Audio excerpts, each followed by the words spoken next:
Welcome back to the Gaming Co-op, and especially to all you aspiring Orc War bosses in the crowd, as today we have some really exciting news. Well, I'm getting to it today, but this is all old stuff now. This came out, I think, 2 weeks ago or a week ago, but things have been crazy with work, so now I'm going to give you my in-depth opinion on how T5 Boyz is going to influence Orc lists. So in 9th edition right now, we're seeing a lot of Horde armies supported by Gaz, and this is something that will be affected greatly by the increase in toughness for boys. However, in the current meta of Dark Eldar and soon to be Admech and maybe Sisters when they come through as well, we will have to see how it actually matches up. Admech have the ability to reduce toughness with their infantry units and also kick out a massive volume of shots anyway, so they're already looking pretty good at clearing hordes.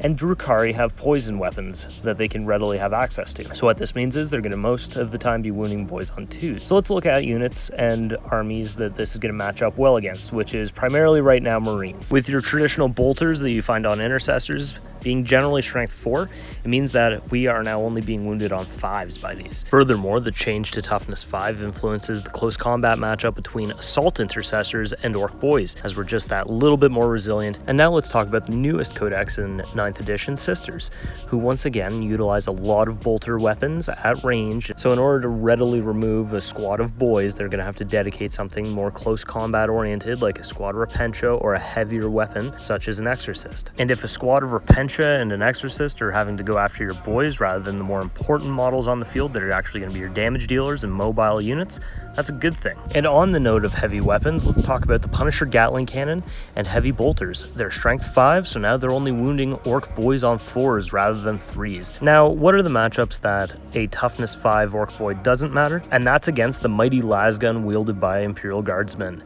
They're strength 3 in close combat, as well as also at range, and as such will only ever be wounding you on 5s, so there's no change there. So now it's time for everyone's favorite part of my videos, which is rampant speculation, where I make predictions or guesses as to what I think we will see with the new Orc Codex. So let's start with the points. I believe we're going to see Orc Boys increase in points, just simply based on the fact that they are making us more resilient, and we'll probably want to countermeasure that by reducing the amount of boys that we can bring to an event or a table. Currently in the Codex, they're 8 points. I could foresee them going up to something like 10 and remaining with the free upgrade to a knob in the squad. What this means for a squad of boys is if you bring in 30 of them, it's going to be 300 points. It seems like a lot up front, but when you compare it to what a Necron Warrior is and a Necron Immortal, actually not too far out of the realm of possibility, since both boys and immortals are base end troops who are both toughness 5. With toughness 5 and 10-point boys, it makes Gretchen at 5 points look a little less terrible, because when you do need that budget troop option,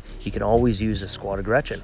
And now, with them being 5 points and, say, potentially toughness 3, there was an indication that maybe Gretchen will get some buff in the Codex, that it is actually making them a relatively okay option to fill out a detachment. Alright, so now on to Beast Snagga Boys, who I could see coming in at about 14 or 15 points. The reason for this is they have to lie somewhere between the cost of a boy at 10 and the cost of a knob at 17. Knobs come with an additional wound and better armor, so how are we going to justify that compared to a Beast Snagga Boy? Simply put, I think they will remain the same. Furthermore, we're seeing that with the Big Choppa, there is actually no change in the profile of the weapon, which continues to push the point that I think the knobs will remain very similar to how they were in the previous codex, except for the fact that they're gaining a toughness. On to the last unit that I'm going to speculate about in this video, which is Warbikers.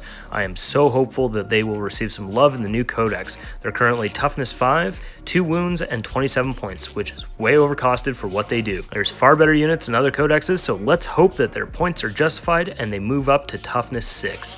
They're a cavalry unit on a bike, and what we see in a lot of codexes is it's an additional toughness bonus to the model when they're riding on a vehicle such as this.